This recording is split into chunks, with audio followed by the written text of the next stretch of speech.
Trish, and this is Fold of the Week, a show where I share powerful print marketing ideas to help you achieve success on any budget.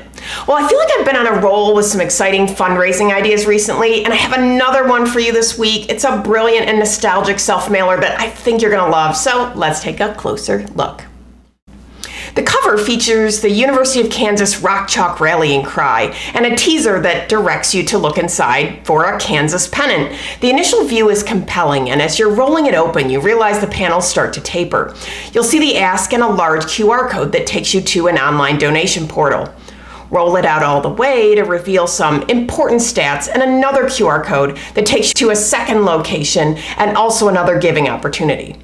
Flip it over and you'll find an old school Kansas felt pennant. Sure, it's paper, but it looks exactly like the real thing. It's micro-perfed for easy removal and is designed to be a keepsake that reminds the recipient of their love for the university.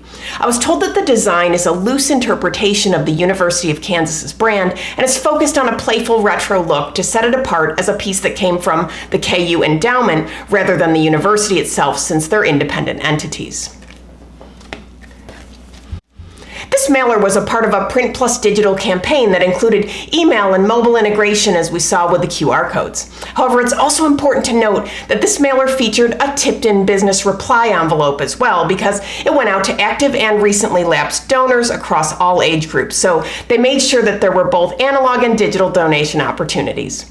These were printed on 80-pound coated cover stock, die-cut, scored, and micro-perfed. Then they tipped in the envelope and folded them down. They did about 25,000 of these. What a great idea and a great piece of mail. A very special thanks to the creators of this mailer for sharing their solution with us. If you've ever been inspired by something you've seen on the show, please consider folding it forward and sharing your work too. If you're looking for more ideas, downloads, and templates, visit foldfactory.com. And remember, think finishing at the beginning. I'll see you next week. Bye.